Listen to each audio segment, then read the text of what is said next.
అదేవిధంగా మనం మహిళలు మన ప్రభుత్వం రాగానే మహిళలకు ఆర్టీసీ బస్సులు ఉచిత ప్రయాణం చెప్పాం. ఆలేరు నుంచి మనకు మన చెట్ల ముప్పారం మీదుగా తారసింబాయి తండ చాలా మంచి రోడ్డు ఉండే. గతంలో 4 ఉమ్మడి జీపీల నుంచి పోయే బస్సు రోడ్డు పూర్తిగా దెబ్బతిన్నందువలన ఇప్పటికీ మనకు ఆ జీవో కాలుపి రాలేదు. అందుకే నేను తొందరలోనే గౌరవ ముఖ్యమంత్రి వాళ్ళు వచ్చేలోపు మనకు తారసింబాయి తండ నుంచి ఆలేరు రోడ్డు దాదాపు 15 కిలోమీటర్ల రోడ్డు ఇంచుమించు 35 కోట్లతోటి ఆ రోడ్ను మంజూరు చేయాల్సిందిగా గౌరవ రోడ్లు భవనాల శాఖ మంత్రి వర్యులు కోమటిరెడ్డి వెంకటరెడ్డి గారికి విన్నవించుకోవడం జరుగుతూ ఉంది.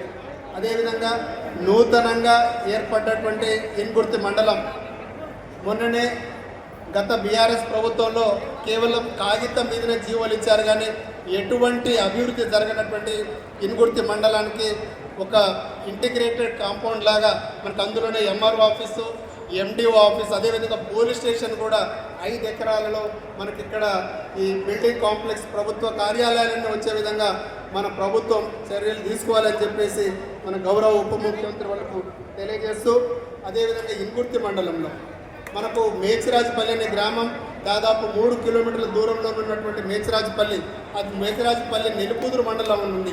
ఆ నెల్లికూదురు మండలంలో ఉన్నటువంటి మేచిరాజపల్లిని మనం కనుక మన ఇన్గుర్తి మండలానికి ఇస్తే ప్రజలకు పరిపాలన సౌలభ్యం ఉంటుందని చెప్పేసి గౌరవ ఉప ముఖ్యమంత్రి వాళ్ళకు విన్నవించుకుంటున్నాం.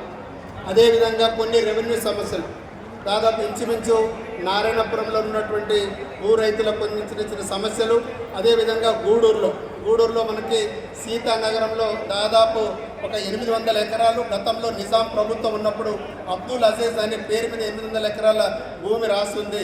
ఇప్పటికీ అది పట్టాలు రావట్లేదు. గత ప్రభుత్వంలో మన ధరణి పోర్టల్ వచ్చినప్పుడు దాన్ని ప్రొహిబిటెడ్ ఏరియా కింద పెట్టడం జరిగింది. అందుకే గౌరవ రెవెన్యూ శాఖ మంత్రుల వారికి ఒకటే కోరుతా ఉన్నాం, మన నియోజకవర్గంలో అత్యధికంగా రెవెన్యూ సమస్యలు ఉన్నాయి. నారాయణపురం కావచ్చు, అదేవిధంగా సీతానగరం కావచ్చు, మన చిన్ననగరంలో ఉన్నటువంటి పంతులియా తండలో కూడా ఇంచుమించు 200 ఎకరాలకు భూ సమస్య ఉంది.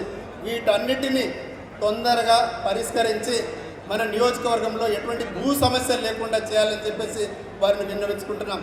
అదేవిధంగా గౌరవ ఇన్ఛార్జ్ మంత్రి వర్యులు మన పొంగులేటి శ్రీనివాసరెడ్డి గారు పెద్ద మనసుతోటి మనకి ఇందిరమ్మ ఇళ్లను 3500 ఇందిరమ్మ ఇళ్లను చాలా పారదర్శకంగా పార్టీలకు అతీతంగా నిజమైన లబ్ధిదారులకు ఇందిరమ్మ ఇల్లు ఇవ్వాలి అని చెప్పేసి ఒక మంచి సంకల్పంతో ఇందిరమ్మ ఇల్లును ఇవ్వడం జరుగుతుంది. అందుకే ఇందిరమ్మ ఇల్లుతో పాటుగా గూడూరు మండలం మనకు ఆదివాసీ గిరిజనులు అత్యధికంగా ఉండే మనకి ఏజెన్సీ మండలము ఇంకొక 1000 ఇందిరమ్మ ఇల్లు ఇవ్వమని చెప్పగానే నేను మన ఎంపీ కోరిక బలరాం నాయక్ గారు మీ ఇద్దరం కలిసి మన మంత్రి రెవెన్యూ శాఖ మంత్రిని అడగగానే వెంటనే స్పందించి 1000 ఇందిరమ్మ ఇళ్లను వారు ఇవ్వడం జరుగుతూ ఉంది. ఇలా చెప్పుకుంటూ పోతుంటే అభివృద్ధిలో మనం ముందున్నాం. వాస్తవానికి ఇన్ని రోజులు మీరు కష్టపడ్డారు, పార్టీని గెలిపించారు. రాబోయేది లోకల్ బాడీ ఎలక్షన్, స్థానిక సంస్థల ఎన్నికలు. అందుకే నేను ఒకటే కోరుతా ఉన్నా, రాబోయే ఎన్నికల్లో ప్రజలకు అందుబాటులో ఉండే నాయకుడు, ప్రజల మద్దతున్న నాయకుడు ఎవరుంటే వాళ్ళకే టికెట్లు ఇచ్చి వాళ్ళని భారీ మెజార్టీ గెలిపించే బాధ్యతను మీకు ఇస్తామని తెలియజేస్తున్నాం. ఇదే విధంగా ఇప్పుడు కాలాతీతమైన